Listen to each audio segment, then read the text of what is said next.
Buenas noches, mis hermanos. Dios les bendiga a todos. Qué gusto tenernos nuevamente para un nuevo estudio de nuestro discipulado. El día de hoy nos acompaña el hermano Liusmani Benacho, que es un hermano que estudia en Cihuatepeque. Él es de origen cubano y estudia en el Seminario Evangélico de Predicación Expositiva. Ha estado siguiendo nuestros cultos, ha estado siguiendo nuestra información, ¿verdad? Y pues ha estado orando y buscando una iglesia bautista reformada durante el tiempo que ha estado acá, y pues hasta fechas recientes ha podido encontrarnos ahí a través de nuestras redes sociales, y lo hemos invitado para que pueda participar en esta noche de nuestro estudio. Hermano Liusmani, bienvenido, que Dios le bendiga. Bienvenido. Muchas gracias, hermano Manuel, y saludos para la iglesia, y muchas gracias por permitirme ser parte de esta reunión. Es un gozo enorme poder compartir con ustedes este tiempo de discipulado, y me gozo en el Señor por eso. Amén, amén. Gloria al Señor. En lo que se conectan los demás hermanos, vamos a orar en esta noche para comenzar nuestro tiempo de estudio. Amén. Oremos entonces. Amantísimo Dios, Padre Celestial, te damos gracias en esta noche por la oportunidad que nos das de poder estar acá, Señor, reunidos por estos medios virtuales para poder perseverar, Señor, en el estudio de tu doctrina, y para poder, Señor, guardar estas cosas en nuestra mente y en nuestro corazón, de manera que podamos aplicarlas, Señor, a nuestro camino, a nuestro perseverar en ti, Señor. Permite, Padre, que podamos ser instruidos en esta noche, que tengamos un corazón dócil y enseñable, Señor, que nuestra mente pueda ser permeada por tu palabra y nuestro corazón también, Señor, de modo que puedan ser un terreno fértil donde la semilla de tu evangelio quede sembrada, Señor, y que a su tiempo pueda llevar frutos para la gloria de tu nombre. En Cristo Jesús te damos gracias. Amén y amén. Bien, mis hermanos, entonces estamos estudiando nuestra confesión de fe, y usted recordará que anteriormente hemos venido estudiando el capítulo 13, que tenía que ver con la santificación, y el último video que pudimos tener era el capítulo 13, donde terminábamos ya con lo que es la doctrina de la santificación. En el recorrido de esta serie de temas que habíamos traído, vamos a ver que de la fe salvadora es un tanto diferente a los demás, y ya les voy a explicar por qué. Anteriormente habíamos dicho que todos los temas estaban relacionados con el orden de nuestra salvación, o lo que se conoce como el ordo saluti. Habíamos estado viendo la doctrina de la regeneración, la conversión, la justificación. Permítanme. Okay. Habíamos estado viendo la doctrina de la regeneración, la conversión, la justificación, y llegamos hasta la santificación. De manera que de este punto en adelante, la confesión no continúa con este tema, sino que vamos a ver que se salta a diferentes temas. Permítanme que está en automático y no sé cómo hacer para que no me tire, para que no se me adelante la presentación. Muy bien. Entonces dijimos que todos los temas que estábamos viendo tienen que ver con el ordo salutis y que están presentes en la confesión. Sin embargo, la confesión no tiene la intención de presentar todos estos temas, sino que únicamente hacer referencia a ellos, y luego pasa de lo general, de la parte que Dios hace en el proceso de nuestra salvación, y nos lleva hacia lo más específico qué es lo que nosotros tenemos que hacer. Entonces, aquí es donde entramos con este capítulo 14, que es diferente a los demás capítulos porque nos viene a hablar de la fe salvadora. Ya es lo que nosotros tenemos que hacer en este proceso de la salvación. Ya nos mostró el proceso de Dios en la elección, en la regeneración, la conversión, la justificación, la adopción y la santificación. Y los otros puntos los vamos a ver más adelante hasta, por ejemplo, la perseverancia en el capítulo 17 y la glorificación hasta el capítulo 32, donde se habla acerca de las cosas futuras. Pero ahora empieza este capítulo 14 y se interrumpe esta secuencia del Ordo Salutis y, como les digo, se retoma hasta los capítulos posteriores que tienen que ver con la perseverancia de los santos y el juicio final respectivamente. Y esto es porque, como les comentaba, aunque los elementos del Ordo Salutis están presentes en la confesión, no es la intención de la confesión exponer el Ordo Salutis como tal, sino que nos lleva a través del relato de cómo Dios trabaja en nuestra salvación y cómo ahora a nosotros nos corresponde hacer o dar el siguiente paso, que es lo que tiene que ver con la fe salvadora. Lo que va a pasar a continuación es que va a pasar de la responsabilidad de Dios en la salvación a la responsabilidad del hombre para enfatizar este carácter personal acerca de la salvación. Entonces, este capítulo se compone de 3 párrafos. El primer párrafo nos habla a nosotros acerca del origen de la fe salvadora. Y en este origen vamos a ver el agente personal que está implicado, el medio instrumental también que está implicado para dar paso a esta fe salvadora. Y luego, en el párrafo 2, vamos a ver los actos de la fe salvadora. En primer lugar, la fe salvadora abraza la infalibilidad y la excelencia de las escrituras. En segundo lugar, la fe salvadora responde adecuadamente a todo lo que hay en las escrituras. Y en tercer lugar, la fe salvadora principalmente confía solo en Cristo para la salvación del pecado. Luego, en el tercer párrafo, el tercer párrafo tiene que ver con el carácter distintivo de la fe salvadora. Sabemos el hecho de su distinción, el hecho especificado, el hecho resaltado y el fruto de su caracterización. Y aquí en este párrafo nos enfrentamos al asunto de la fe falsa versus la fe verdadera. Entonces, cuando entremos ahí, vamos a ir identificando una y otra de una manera más específica. Para efectos de nuestra clase de hoy, vamos a ver el párrafo 1 que tiene que ver con el origen de la fe salvadora. Permítanme un momentito nada más. Tengo que arreglar acá el internet.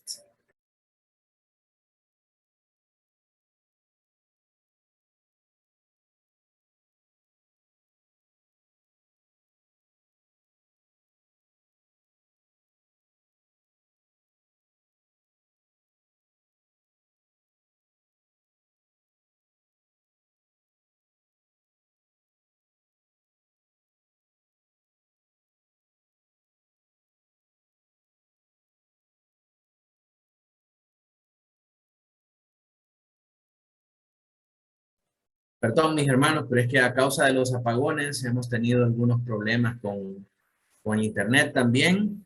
Se reempezó, se reseteó el router y pues tuvimos que reprogramarlo otra vez y eso nos ha generado algunos problemitas. Pues les decía que en nuestro tema de hoy vamos a estudiar el origen de la fe salvadora y a ver estos 2 elementos, el agente personal y el medio instrumental.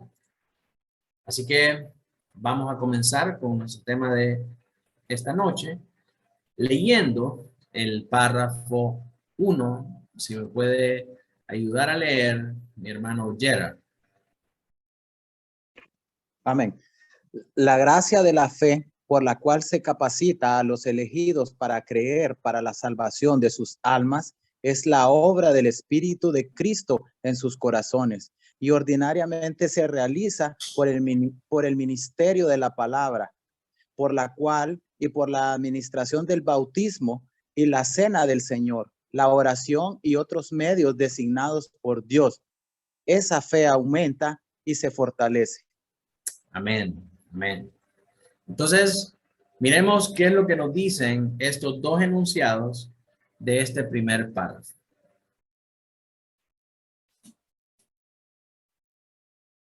¿Ok? En el primer enunciado encontramos ese agente personal implicado. Dice la gracia de la fe por la cual se capacita a los elegidos. Es muy importante que subrayemos esto acá, a los elegidos para creer para la salvación de sus almas. Es la obra del Espíritu de Cristo en sus corazones y ordinariamente se realiza por el ministerio de la palabra. Entonces, 4 cosas encontramos en este enunciado. La primera es que la fe es un don de Dios, y sabemos eso por Efesios 2:8. La fe es un don de Dios, es un regalo de Dios. Dios la da a quien Él quiere, como quiere, donde quiere, y todo lo demás depende de Dios. En segundo lugar, vemos que esta fe capacita a los elegidos solamente. No es para todo el mundo, es para los que Dios eligió desde antes de la fundación del mundo y los capacita para creer para la salvación de sus almas. Eso lo vemos en Hechos 13:48. En un momento vamos a leer todas estas citas. Lo otro que podemos ver acá es que esta fe es una obra del Espíritu. El Espíritu hace una obra interna en nosotros. Y finalmente, el instrumento por el cual se recibe es la palabra. Entonces, estas 4 cosas nos está diciendo la confesión acá. Que la fe es un don de Dios, que esta fe capacita a los elegidos solamente para creer para la salvación de sus almas. Y ustedes van a ver acá algo muy importante y muy esencial, y es el hecho de que no solamente es porque lo diga la confesión, no solamente es porque lo diga Calvino, sino que así lo manifiesta la palabra del Señor, no solamente en el libro de los Hechos, sino que a lo largo de todo el canon bíblico y de una manera muy particular en el Evangelio de Juan. Y eso ya lo hemos estudiado anteriormente cuando estudiábamos las doctrinas de la gracia en el Evangelio de Juan, que el Señor a quien Él llama, Él salva. Las ovejas oyen la voz del pastor y le siguen. Y que hay un pueblo que no son parte de las ovejas del Señor, no son parte del rebaño del Señor. Entonces Él, como buen pastor, vino a morir por sus ovejas. Y el libro de Juan comienza de esa manera. A lo suyo vino, pero los suyos no le recibieron. Pero los que sí recibieron, les dio la potestad de ser hechos hijos de Dios. Entonces vemos que hay 2 grupos de personas, hay 2 pueblos. Hay unos que le rechazaron y hay otros que le recibieron. Estos que le recibió, no le recibieron porque eran diferentes a los demás. Lo recibieron porque Él los eligió desde antes de la fundación del mundo para que tuvieran esta fe, que es un don de Él, que los capacitara para creer. Y eso a través de esta obra del Espíritu Santo. Y finalmente, el instrumento que Dios ha prescrito para dotar de esta fe a aquellos que Él eligió es la predicación de la palabra del Señor. Así que miremos ahora la evidencia bíblica para estas cosas. En primer lugar, la fe es un don de Dios. ¿Cuál es el versículo insignia que respalda esta afirmación? Efesios 2:8, si me ayuda mi hermano Roberto a leer. Efesios 2:8, porque por gracia sois salvos por medio de la fe, y esto no de vosotros, pues es don de Dios. Amén. Entonces vemos acá por medio de la fe, y que la fe es un don de Dios. Entonces lo que la confesión está diciendo es exactamente lo que dice Efesios. La fe es un don de Dios que nos faculta para que por su gracia seamos salvos. Si la fe es un don de Dios, estas son implicaciones directas de esta afirmación. Si la fe es un don de Dios, entonces significa que ese don no se compra, no se vende, no se hereda, no se hurta. Es un regalo que Dios nos hace a través de Cristo Jesús. El único que pagó por eso fue el Señor Jesucristo, y Él nos lo da a nosotros de manera gratuita porque es un don. El don no se vende ni se compra. Entonces, eso es muy importante que nosotros lo entendamos, porque en nuestro medio evangélico actualmente hay personas que están de vuelta, volviendo a las prácticas oscuras de la Edad Media, de querer vender este don de la salvación a través de pactos, a través de promesas, a través de milagros, a través de muchas otras cosas disfrazadas de espiritualidad, pero que realmente distorsionan la esencia y la naturaleza de esta fe, que es un don de Dios. Dios la da a quien Él quiere, cuando Él quiere, donde Él quiere y como Él quiere. Entonces, esta fe es un don de Dios. Ahora, lo segundo que nos dice la confesión es que la fe capacita a los elegidos, solamente a los elegidos, para creer para la salvación de sus almas. Y esto lo vemos en Hechos de los Apóstoles 13:48, si me ayuda Martita a leer. Dice Hechos 13:18, los 13:48. 13:48, perdón. Los gentiles oyendo esto se regocijaban y glorificaban la palabra del Señor y creyeron todos los que estaban ordenados para vida eterna.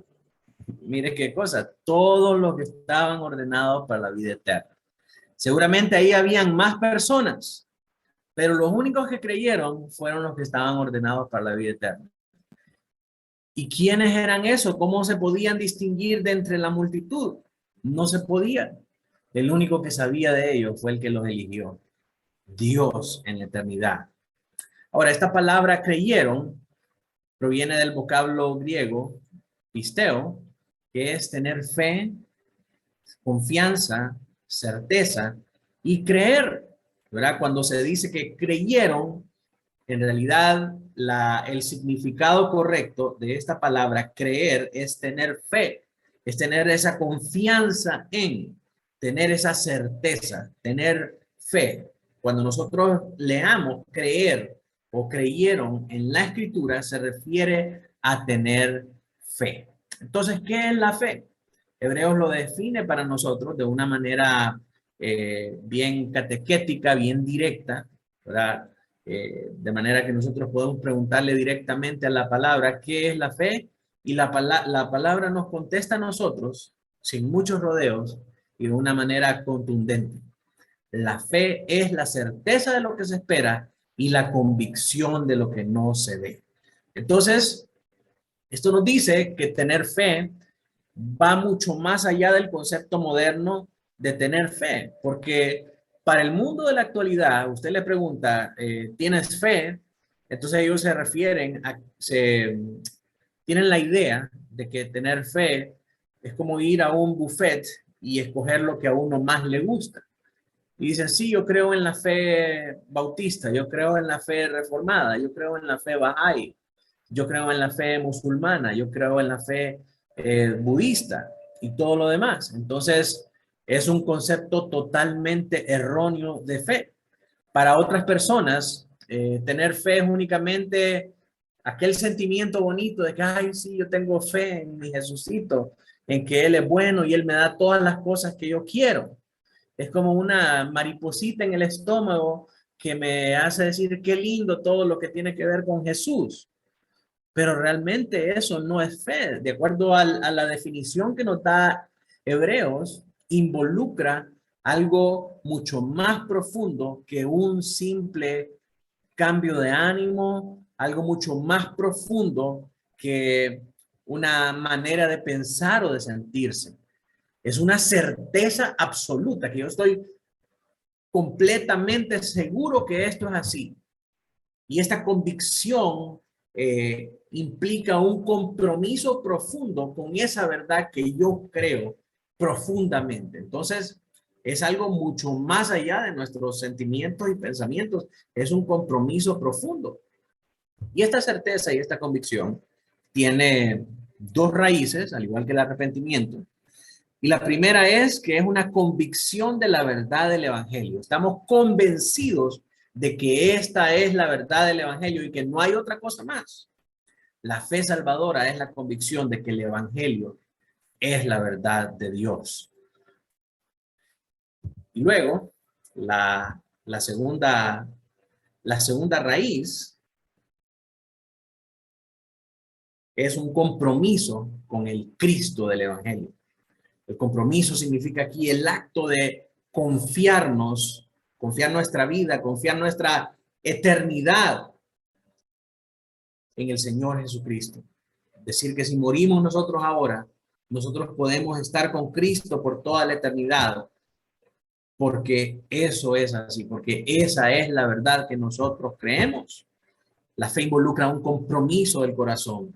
Así que, mis hermanos, tener fe es más que un simple asentimiento o un ejercicio mental. Es una convicción con la verdad del evangelio y es el compromiso de vivir para Cristo. Ahora, esto se dice bonito y quizás usted le puede hacer un screenshot para subirlo como pensamiento puritano o como meme en sus redes sociales, pero en realidad involucra un montón de cosas que nosotros tenemos que estar bien sabidos de ella. Porque si esta fe salvadora es un compromiso con el Cristo verdadero y es una convicción de la verdad del evangelio, entonces mi vida tiene que reflejar esa convicción y ese compromiso. La convicción es la prueba del compromiso. Lamentablemente, hay muchas personas en nuestros días que se suponen ser cristianos comprometidos, así como Pedro: Señor, yo iré contigo hasta la cruz. Y a la primera de cambio fue el primero que lo negó. Cuando el gallo cantó 3 veces, fue el primero que lo negó. Igualmente, en nuestros días hay cristianos que se dicen estar muy comprometidos. Pastor, yo estoy con usted, aquí voy a estar con usted hasta el día que Cristo venga. Sin embargo, no están totalmente seguros ni convencidos de las grandes verdades del cristianismo. Tienen una cosmovisión distorsionada acerca de la creación, acerca del pecado, acerca del infierno, acerca de la divinidad, acerca de la expiación y la resurrección del Señor Jesucristo. Debido a la influencia de nuestros tiempos, de muchas filosofías y muchos pensamientos, muchas formas de pensamiento, muchas corrientes ideológicas que están cimentadas en el antropocentrismo, en poner al hombre como el centro del universo, llegan a creer o llegan a ser una especie de mezcla entre evolucionismo y creacionismo. Hay algunos que dicen, no, yo creo que Dios creó al hombre, pero en un estado primitivo, y de ahí ese hombre evolucionó en lo que es ahora. Creó al Homo neanderthalis y ahora el hombre evolucionó en Homo sapiens, ¿verdad? Y esa es una mezcla terrible de ideologías mundanas que en realidad son teorías, no es nada científicamente comprobado, y por encima de todas las cosas choca contra la verdad absoluta de Dios, que Dios dice que Él hizo al hombre perfecto a su imagen y semejanza.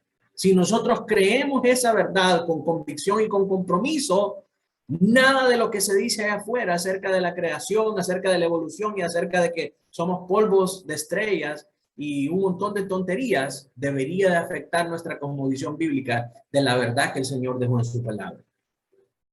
Muchos también tienen una idea distorsionada del pecado. Los norteamericanos acostumbran a no llamarlo pecado porque eso ofende principalmente a las minorías marginadas como los colectivos LGBT o los guerreros de justicia social. Entonces, en lugar de usar la palabra pecado, ellos dicen shortcomings, y eso es como quedarse corto de llegar a la meta. O no, no te preocupes, no es pecado, es una falencia.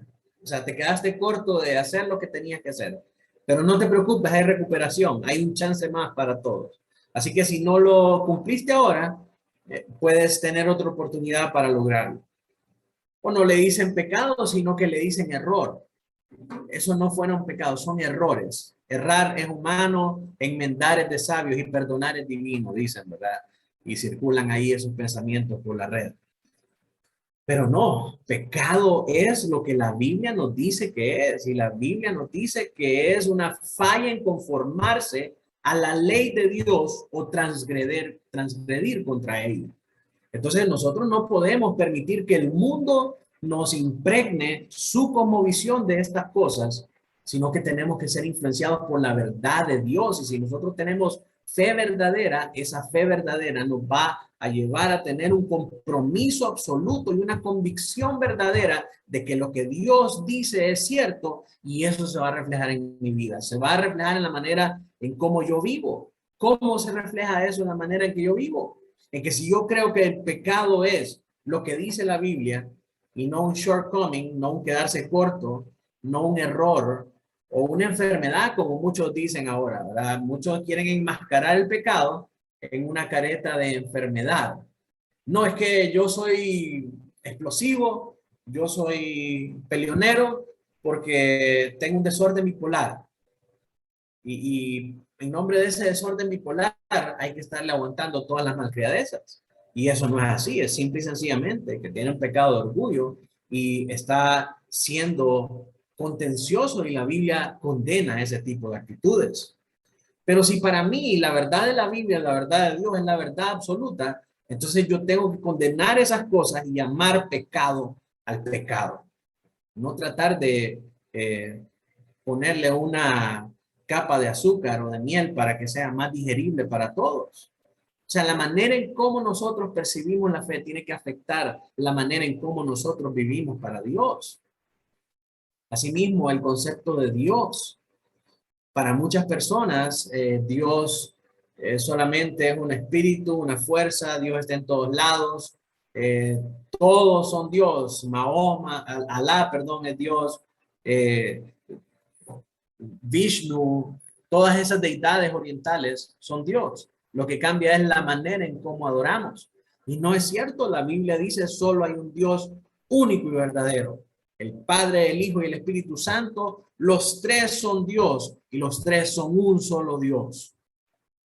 Asimismo, el infierno. Hace algunos años escuché una persona decir que el infierno no era real. El infierno es cuando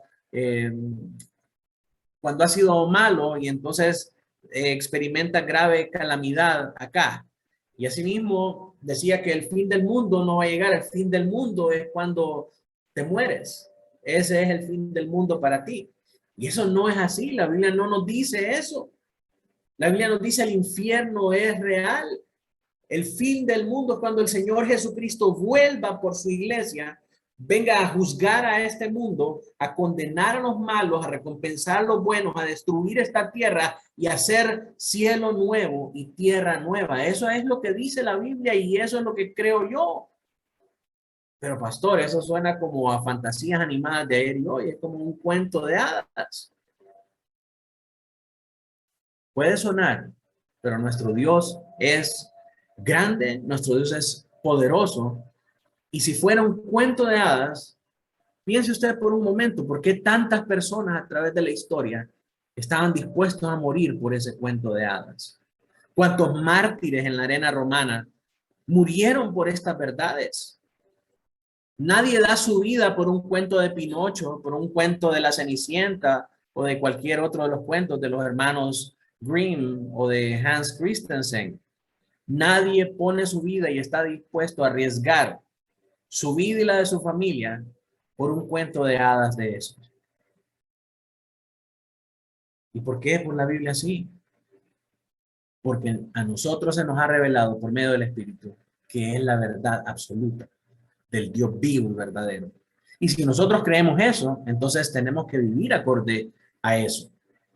Si la Biblia nos dice que el Señor Jesucristo va a venir, nosotros tenemos que permanecer velando por su venida.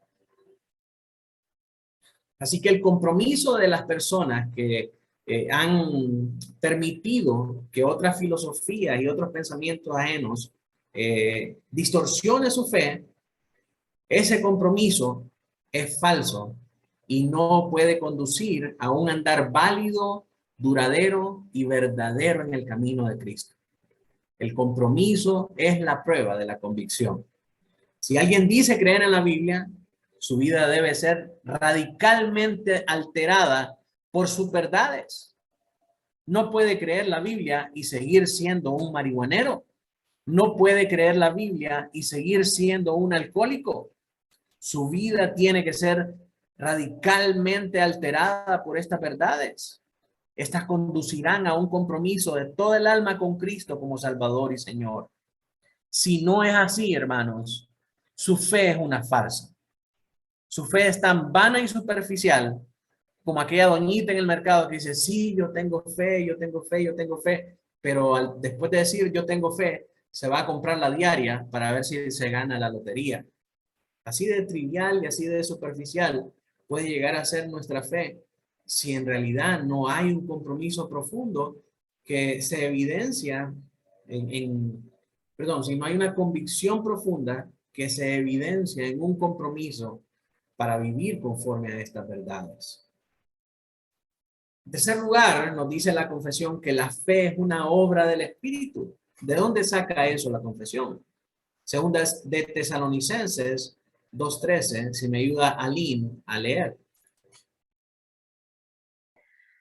Pero nosotros debemos dar siempre gracias a Dios respecto a vosotros, hermanos amados, por el Señor, de que Dios os haya escogido desde el principio para salvación, mediante la santificación por el Espíritu y la fe en la verdad.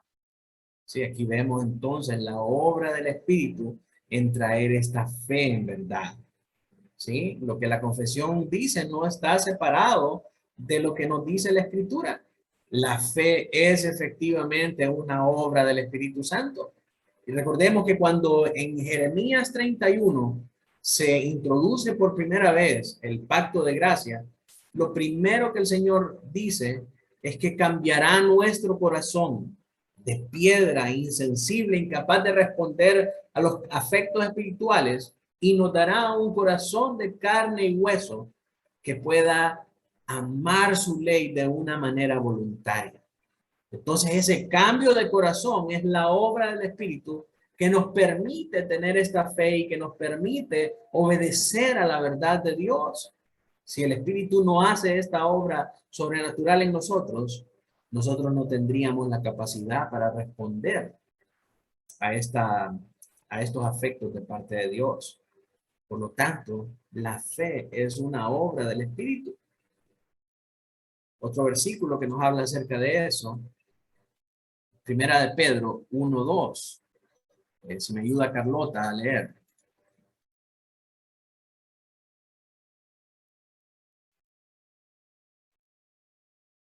¿No está Carlota? Perdón, no había encendido el micrófono. Ok. Elegidos según la presencia de Dios, Padre en santificación del Espíritu, para obedecer y ser rociados con la sangre de Jesucristo. Gracia y paz os sean multiplicadas. Amén. Entonces ahora vemos el proceso de elección que el Señor nos eligió. Por lo tanto, esa capacidad de creer y de obedecer es únicamente, nuevamente vemos acá, para los elegidos. Y se lleva a cabo a través de esta santificación del Espíritu. Así que usted puede ver que se confirma en cada esquina del Nuevo Testamento estas doctrinas que nosotros tan celosamente afirmamos. Las vemos en el Evangelio de Juan, las vemos en el libro de los Hechos, las vemos ahora en la primera carta de Pedro, y así sucesivamente. Cuando nosotros leemos la Escritura con esta luz, nosotros vamos a encontrar que este es el plan de Dios: traer salvación para sus escogidos, traer salvación para sus elegidos, y esa la lleva a cabo a través de esta obra santificadora del Espíritu para que podamos obedecer, para que podamos creer, para que podamos tener fe.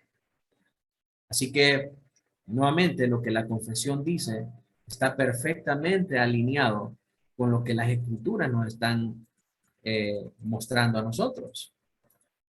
Ahora, lo último que nosotros vemos de este primer inciso es que el instrumento por el cual se recibe esta fe es por la palabra. Y eso nosotros lo encontramos en Romanos 10:14. Si me ayuda a leer ahí, hermana Laura.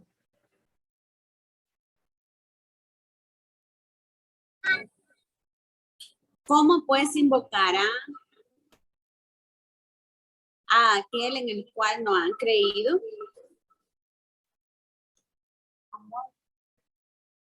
¿Y cómo creerán en aquel de quien no han oído?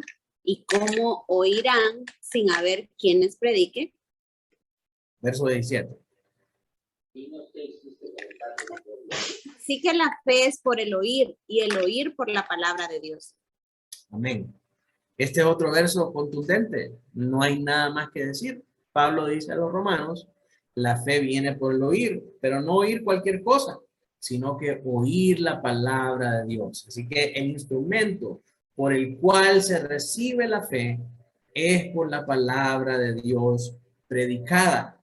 ¿Sí? Se recibe, se escucha y esta a través del Espíritu Santo lleva a que los elegidos puedan creer. Y nuevamente, esta palabra creerán, usted se acuerda, al principio de la clase dijimos que es la palabra pisteo y se refiere a tener fe, a tener la certeza, a tener la confianza.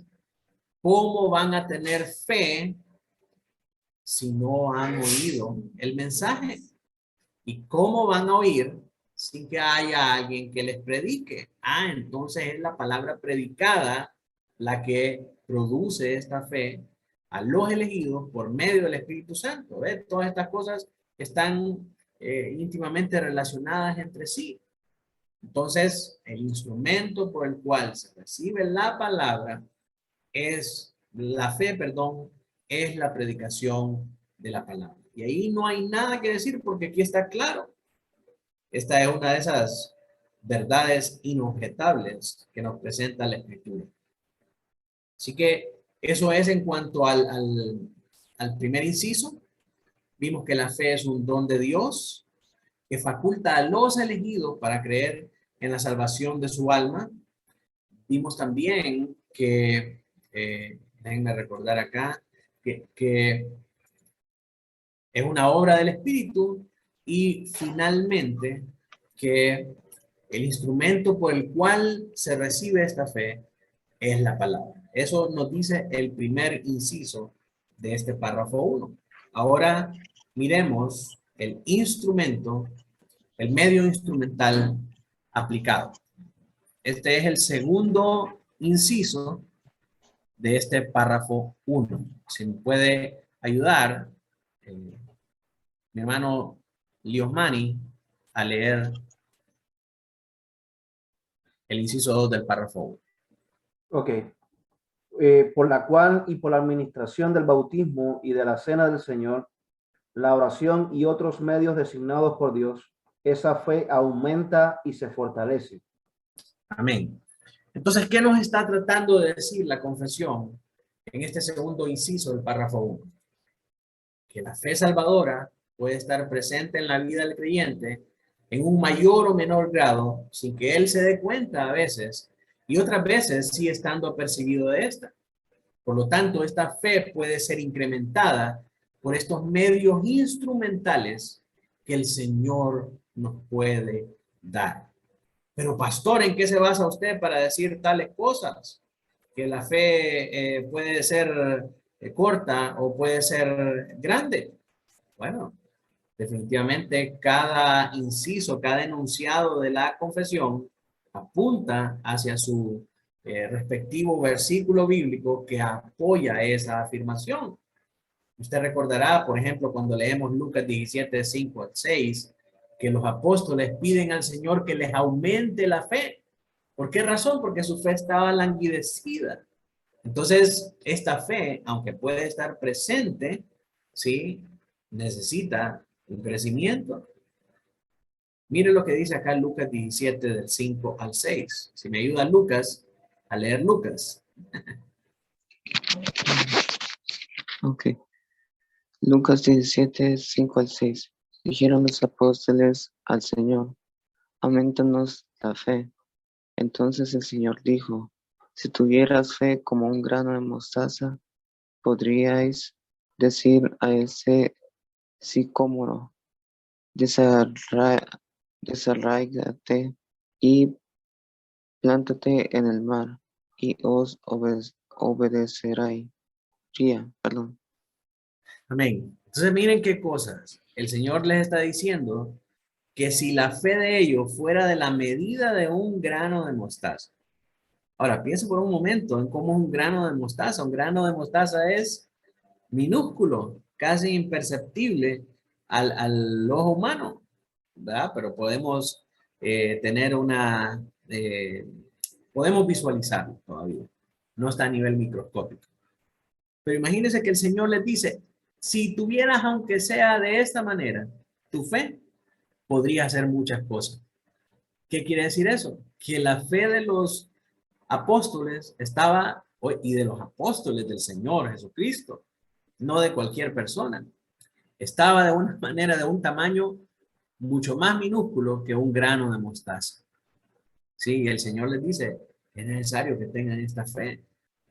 Así que nuestra fe puede crecer o puede languidecer. Entonces necesitamos nutrir esta fe para que pueda crecer y que podamos obedecer al Señor.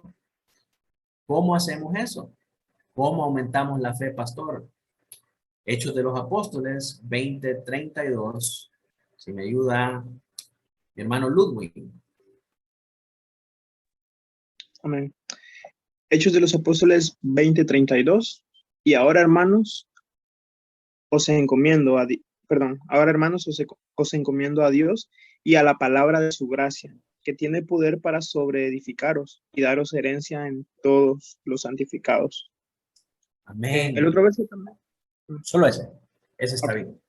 Entonces, dice que nos encomendemos a Dios y a la palabra de su gracia. La palabra de su gracia tiene el poder para sobreedificarnos, ¿sí? Para hacernos crecer, de manera que lleguemos a tener herencia con todos los santificados. ¿Cuál es esa herencia? La vida eterna. ¿Cómo aumentamos entonces la fe? A través de la palabra de su gracia. La palabra fue dada a nosotros para que nosotros podamos crecer en ella, no para que sea la guarda de su casa, de la sala de su casa en el Salmo 91. Es para que usted la lea y para que sea edificado por ella. ¿De qué otra manera podemos nosotros podemos aumentar esta fe? Lurbin, si me ayuda a leer Primera de Pedro 2, del 2 al 3. Desead como niños recién nacidos la leche espiritual no adulterada, para que por ella crezcáis para salvación. Si es que habéis gustado la benignidad del Señor.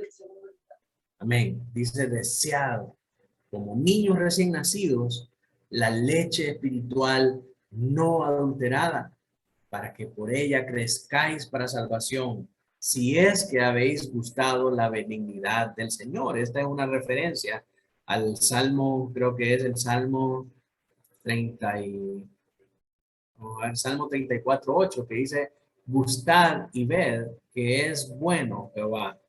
Dichoso el hombre que confía en él. Entonces, si hemos gustado y hemos visto que él es bueno y estamos dispuestos a poner nuestra fe en él con convicción y con compromiso, entonces, si ustedes han gustado de eso, deseen la leche espiritual no adulterada como un niño recién nacido. De esa manera debemos desear nosotros el alimento que el Señor nos da para que nosotros podamos crecer. Ahora, ¿cuál es ese alimento? Según John Hill, el comentarista John Hill, la leche son los medios ordinarios de la gracia. Son aquellas cosas que Dios nos dejó para que nosotros pudiéramos crecer. Entonces, cuando hablamos de los medios ordinarios, son ordinarios porque no tienen nada extraordinario, sino que son normales. ¿Cuáles son esos medios normales? La palabra, que ya hablamos de ella, la oración, la cena del Señor, son medios de gracia que nos ayudan a nosotros a crecer en el conocimiento de Dios, y que Dios ha prometido que a través de estas cosas nosotros nos vamos a encontrar con Él. Ahora, la confesión cita acá a Romanos 4:11 y habla acerca de una ordenanza del Antiguo Testamento, pero como comparación de las ordenanzas a la luz del Nuevo Testamento. Entonces, no sé si alguien, vamos a ver quién hace falta. Namibia, ayúdenme a leer Romanos 4:11. Sí. Y recibió la circuncisión como señal, como sello de la justicia de la fe que tuvo estando aún incircunciso, para que fuese padre de todos los creyentes no circuncidados, a fin de que también a ellos la fe les sea contada por justicia. Amén. Entonces, este sello de la circuncisión era una prueba de que Abraham había sido justificado por la fe. Miren, todo tiene que ver con la fe. Y entonces los que se administraban esta señal, también se les contaba su fe por justicia. También eran justificados. La señal en el nuevo pacto de esta justificación por la fe es el bautismo del creyente, la inmersión en agua de todos los creyentes ante una comunidad de santos que pueden dar testimonio de su conversión. Entonces, participar de las ordenanzas son medios instrumentales para incrementar nuestra fe. Y sabemos que la palabra nos muestra únicamente dos ordenanzas, la cena del Señor y el bautismo de los creyentes. Dígame si no es cierto que una persona que ha venido a la fe verdadera en Cristo Jesús y a pesar de ello, su fe está todavía languidecida, pero cuando participa de la ordenanza del bautismo del Señor, su corazón se llena y su corazón se hincha al ser recibido en la familia de la fe. Ese es un acto espiritual que contribuye a incrementar su fe y de la misma manera contribuye a incrementar la fe de toda la comunidad de creyentes al ver nuevamente el poder de Dios salvando pecadores, al ver el poder de Dios pasando gente que estaba espiritualmente muerta a estar espiritualmente viva. Ese es un medio instrumental que incrementa nuestra fe. Entonces Dios nos ha dejado a nosotros estos medios instrumentales para que nosotros podamos crecer en esta fe. Vamos a terminar en estos pocos minutos que nos quedan dando algunas conclusiones de lo que hemos aprendido en esta lección. En primer lugar, la fe es un don de Dios. Esa fe faculta a los elegidos y solamente a los elegidos para creer. Es una obra espiritual que se lleva a cabo en nuestro hombre interior y el instrumento por el que se recibe es la predicación de la palabra. Esta fe puede aumentarse por la aplicación de los medios instrumentales que han sido establecidos por Dios. ¿Sí? Hablamos de la palabra, la oración, la celebración de las ordenanzas, el bautismo, la cena del Señor. Así que es una manera de conclusión. Hablemos de algunas aplicaciones. Si la fe es un don de Dios que nos faculta como elegidos para creer en la salvación de nuestras almas a través de la convicción con la verdad del Evangelio y el compromiso con Cristo de vivir para Él, ¿qué tan convencidos estamos de las verdades del Evangelio? ¿Qué tan comprometidos estamos en nuestra vida para vivir para Cristo? Estamos abandonando nuestros pecados, estamos abandonando nuestra antigua manera de vivir, o seguimos viviendo como impíos, pecadores, muertos a la realidad de la nueva vida en Cristo. definitivamente son preguntas para meditar. Si la fe salvadora es una obra del Espíritu, ¿qué tan apercibidos estamos nosotros de esta realidad? ¿Seguimos pensando que nuestras obras abonan en algo para nuestra salvación?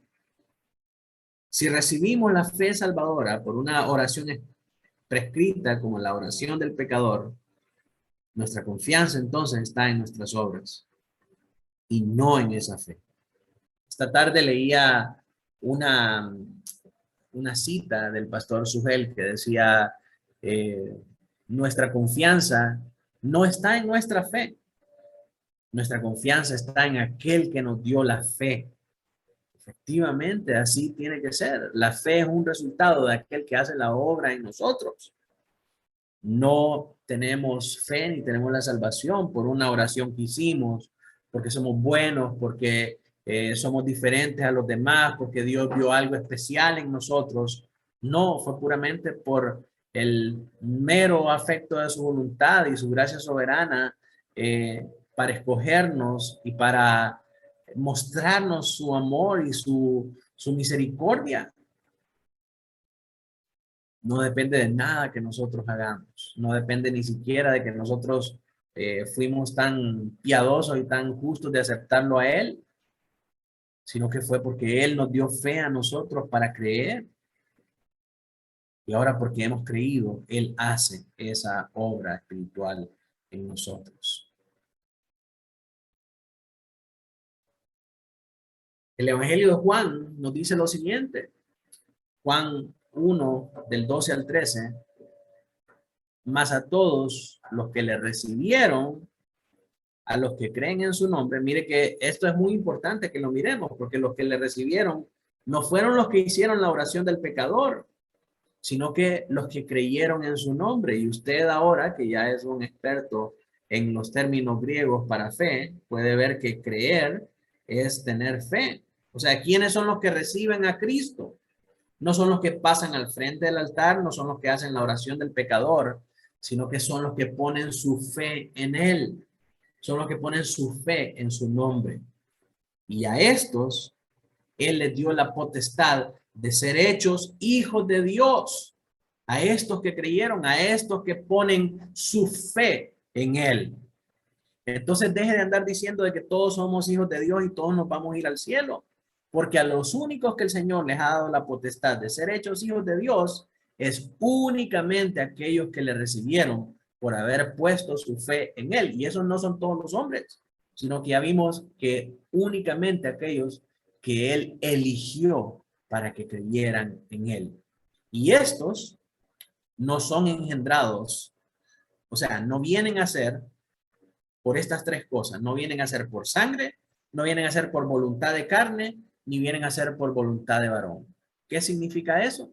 Que no vienen a ser hijos de Dios porque nacieron en un hogar cristiano. No vienen a ser hijos de Dios porque vienen de un gran abolengo de cristianos que han dado sus vidas por las iglesias. No, esta fe y esta salvación no viene por herencia. No viene tampoco por voluntad de carne, porque yo lo recibí, porque yo lo acepté, porque yo hice la oración, porque yo voluntariamente pasé al frente. Ningún hombre tiene la capacidad de hacerlo. Si el Señor no hace el milagro del nuevo nacimiento, no opera en él ese cambio espiritual. Y Pablo dice en Romanos que no es del que quiere ni el que corre, sino del que Dios tiene misericordia. Entonces yo no puedo venir y decir, yo quiero ser salvo, entonces ahora yo voy a ser salvo.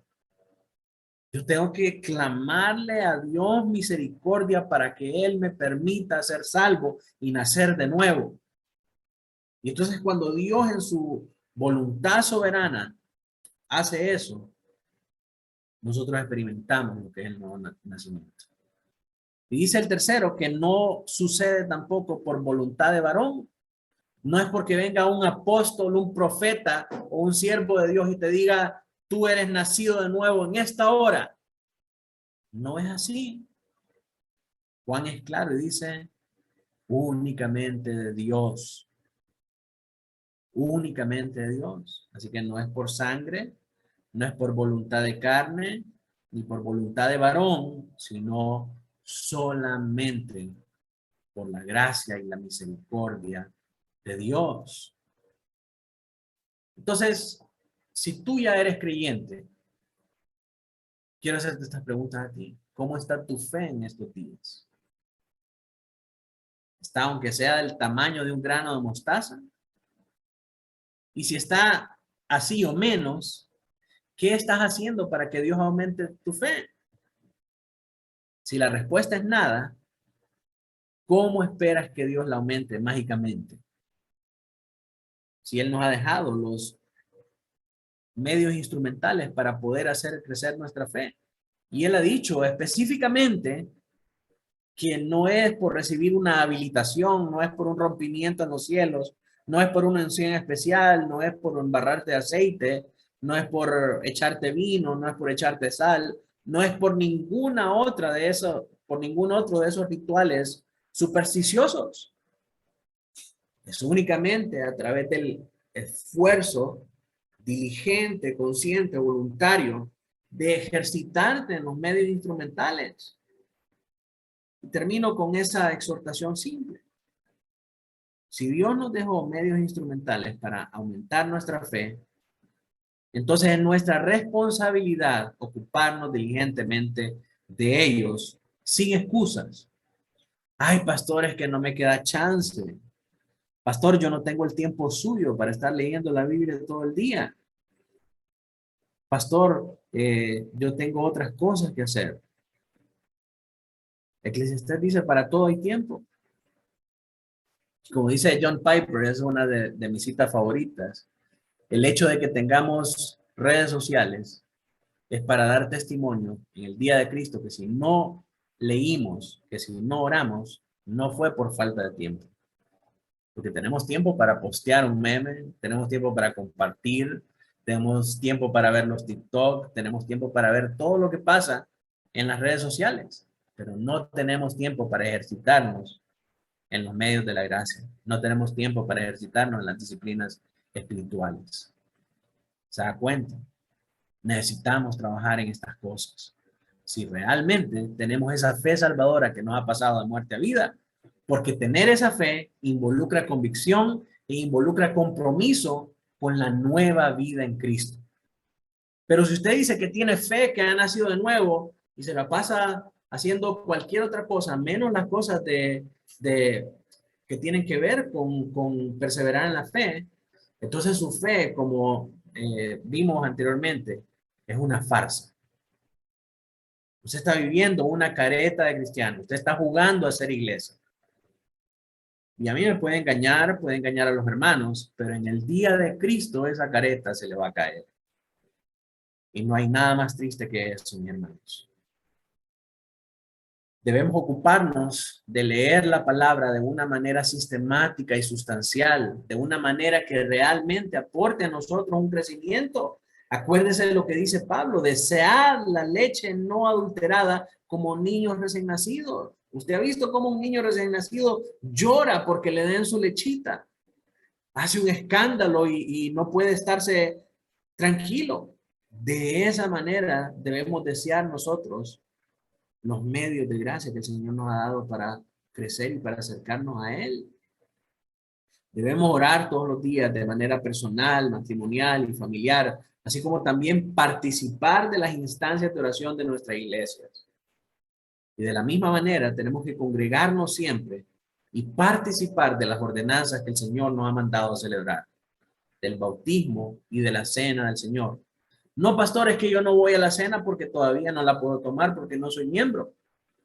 No importa, usted tiene que estar ahí. Usted tiene que estar ahí y dar testimonio de la cena del Señor. Y eso lo hace desear y anhelar y orar a Dios y clamar por Él para cuando a usted se le permita también participar de la cena del Señor. Usted piense que no, pero el estar ahí, y el compartir y el ver la solemnidad y la santidad de ese acto, de esa ordenanza, es un elemento que aumenta su fe. Amén. Bien, hermanos, con eso termino yo lo que es la clase. Quisiera saber si hay alguna pregunta con respecto a este tema.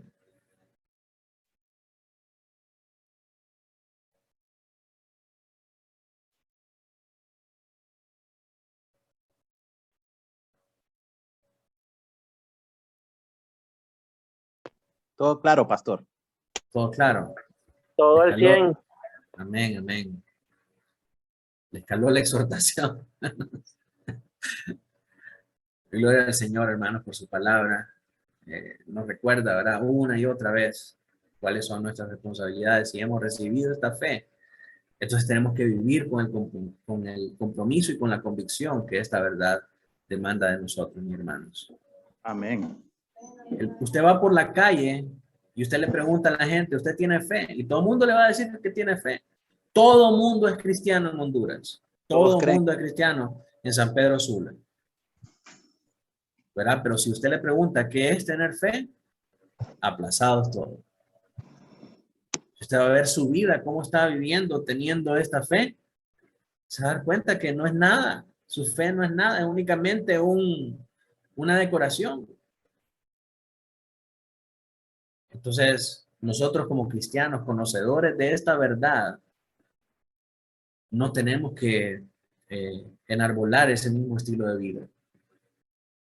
Tenemos que enarbolar el valor de la vida de Cristo. La realidad de lo que este compromiso y esta convicción demanda. Amén.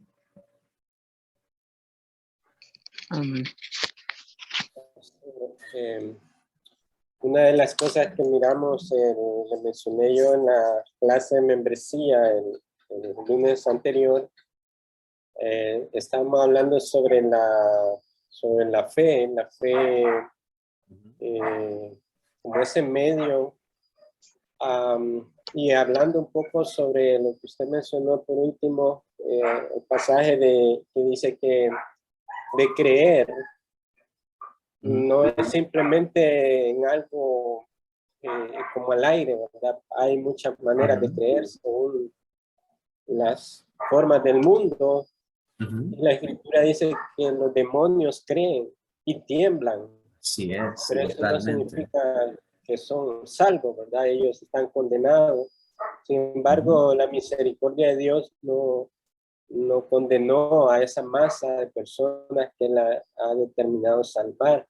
Pero esa fe no es, el objetivo no es la fe en sí misma, sino que es el canal, el vehículo que nos lleva a Cristo, a su obra. Entonces, recordaba yo esa clase porque esa es la instrumentalidad de la fe, la convicción de la verdad del Evangelio, pero es la persona de Cristo la que nos salva.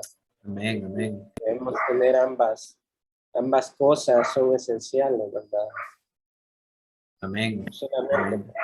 Muchas gracias, hermano Noé. Y para los hermanos que están tomando el curso de membresía, sus hermanos ya están gilet en la fe y el arrepentimiento. Entonces ahorita les va a servir como repaso los temas que vamos a estar viendo al margen de la fe salvadora. Y para el resto de los miembros es también un refrescamiento, una recordación de estos temas que hemos visto anteriormente. Y no sé por qué, hermanos, pero el Señor nos ha llevado por estos temas en estos últimos días, porque estamos viendo en Gedeón también la fe y el arrepentimiento, y ahora providencialmente caemos a la confesión, a estudiar nuevamente la fe salvadora. Entonces, pienso que pues en Dios no hay casualidades, ¿verdad? Y quizás nos lleva a reevaluar realmente si estamos viviendo a la luz de esta fe salvadora. Si la fe que una vez profesamos fue verdadera y que si hay alguna sombra de incredulidad en nuestra vida todavía, que podamos arrepentirnos y que podamos venir al Señor, ¿verdad? Entonces, gloria al Señor por su obra en nosotros y en su iglesia, mis hermanos. Bien, si no hay más comentarios, hermanos, vamos a terminar orando y voy a pedirle a mi hermano Noé que nos despida en oración. Oremos, hermanos. Padre, te agradecemos en esta noche por tu maravilloso amor para con nosotros, permitirnos seguir estudiando tu palabra, Señor, es una fuente inagotable de verdad para nosotros, no solamente de conocimiento veraz y eficaz, sino como esa palabra viva que nos purifica, que cambia nuestro interior, nuestra práctica en este mundo, viviendo apartados para ti, Señor, separados del mundo, como instrumentos tuyos, Señor, como un compromiso y un mensaje que ha de ser anunciado, Señor, a tiempo y fuera de tiempo, Padre. Gracias por la oportunidad que como iglesia nos das de crecer, aprender de las verdades esenciales del Evangelio, Señor, porque no solamente es la puerta, sino el camino, la vida del cristiano, Señor. Necesitamos recordar, Señor, el Evangelio, como decía Lutero, porque diariamente lo olvidamos, Señor, y que esta verdad crucial acerca de la fe salvadora, Señor, pueda también glorificarte a ti, Señor, a través nuestro, por esa obra maravillosa, pero también como siempre un examen de evaluación en qué está fundamentada nuestra fe, Señor. Gracias te damos, Señor, por nuestro pastor, por la dedicación de este tiempo, por cada uno de mis hermanos, Señor, a este estudio. Recibe toda gloria y alabanza por siempre, Señor. Amén. Amén.